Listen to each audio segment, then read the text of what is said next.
The works of any individual reveal that individual's personality, character, and capabilities.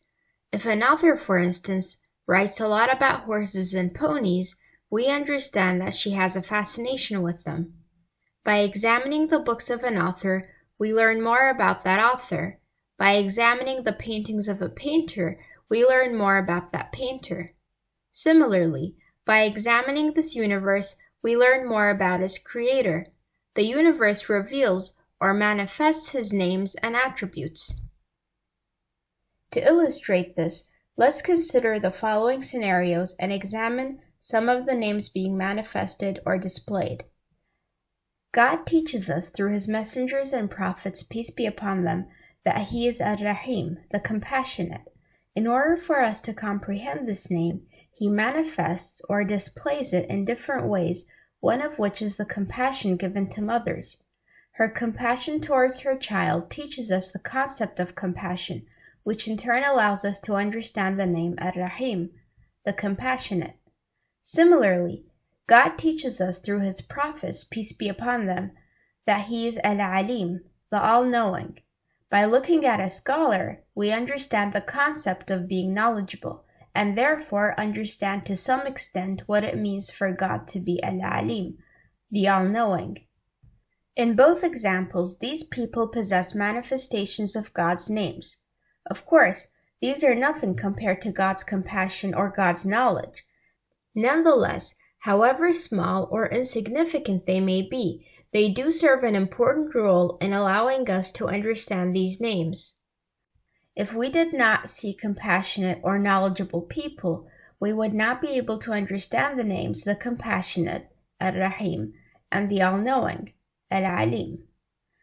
Thus, God places manifestations of his names in various beings to teach us about himself. Now, an essential part of learning a concept is to observe its opposite. To understand the meaning of day, we must understand the meaning of night. Similarly, to understand the concept of strength, we must know what it means to be weak, and so on. Thus, God not only places manifestations of his names in his creatures, he also places the opposites of those names to clarify these concepts for us. In other words, God allows us to understand certain concepts by presenting both these concepts themselves and also their opposites. For instance, poor people who lack self-sufficiency indirectly manifest the name al-Ghani, the self-sufficient. How so? Money and wealth provide us with autonomy and self-sufficiency. They allow us to live without asking others for financial help. In other words, they allow us to understand the concept of self-sufficiency, which in turn allows us to comprehend what it means for God to be al-Ghani, the self-sufficient. By this reasoning, the self-sufficiency of a wealthy person is a manifestation of the name al-Ghani, the self-sufficient. However, it is crucial to note that the concept of wealth and self-sufficiency is only understandable with the existence of poverty. In other words, if poverty did not exist, if all humans had the same degree of wealth, we would not be able to understand the concept of wealth and poverty. So poverty is an indirect manifestation of the name al-Ghani, the self-sufficient, because poverty allows us to understand this particular name of God. So the names of God are being manifested in many different ways in this universe. These names are manifested either directly or through their opposites.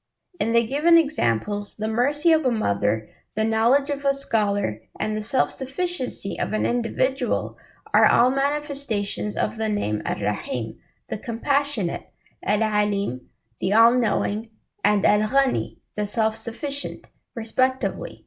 The existence of sharks, since sharks are known to have no compassion to their offspring, uneducated individuals, and poverty are also manifestations of these names, but in an indirect way. When the manifestations are direct, we call them a direct manifestation. When the manifestations are the opposites of these names, we call them an indirect manifestation. However, these two types of appearances of God's names in this universe are not the only types. The field of mathematics, for instance, is an appearance of the name al-alim, the all-knowing. In other words, the difficulty and complexity of math allows us to understand to some degree the extent of God's knowledge.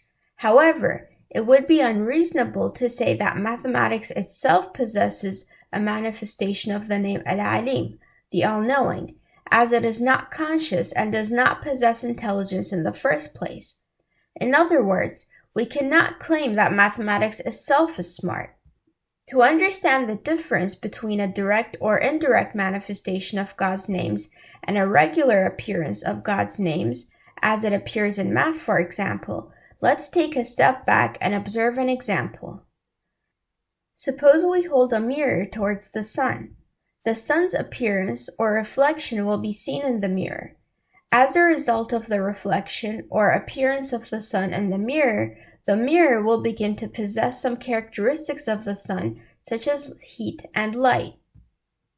In other words, just as the sun is able to illuminate and heat its surroundings, the mirror will be able to illuminate and heat its surroundings as well to some extent.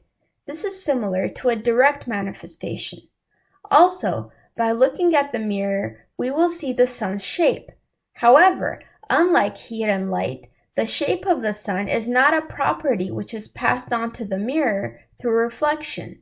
The mirror's shape does not change. This is like a regular appearance. Finally, let's look at the Quran and Sunnah for an example to clarify this difference. Umar bin al-Khattab, may Allah be pleased with him, reported, "Some prisoners were brought to the Messenger of Allah ﷺ, amongst whom there was a woman who was running, searching for her child. When she saw a child among the captives, she took hold of it, pressed it against her belly, and gave it a suck. The Messenger of Allah ﷺ said, 'Do you think this woman would ever throw her child in fire?' We said, 'By Allah, she would never throw the child in fire.' Thereupon the Messenger of Allah ﷺ said, 'Allah is more kind to his slave than this woman is to her child.'" Here, the Prophet Muhammad, peace and blessings be upon him, encourages us to look at the compassion of a mother to get an idea of the true compassion of God. This kind of an appearance is a direct manifestation. In a sense, the compassion of a mother is a reflection of God's compassion, similar to the reflection of light and heat in the mirror, of course in an infinitely lesser degree. We also see the verse in the Quran, "It is He who made the night and day follow each other, so anyone who wishes may be mindful or show gratitude." Here, Allah subhanahu wa ta'ala shows us His mercy in creating the day and night, which bring many benefits to the humankind. This appearance of God's mercy is a regular appearance, since the day and night themselves do not possess mercy. This is similar to the reflection of the sun's shape in the mirror, since this quality of the sun is not passed on to the mirror itself. To conclude, there are three different appearances of God's names in this universe: direct manifestation, as in a mother's compassion; indirect manifestation, as in the poverty of a poor person; and regular appearance, as in math. Of course, the Creator is very different from His creation. There is an inconceivable difference between direct manifestations, such as the compassion of a mother or the knowledge of a scholar, and the true compassion and knowledge of our Creator. God placed these manifestations only to teach us about Himself by giving us a subtle clue as to what His names actually mean.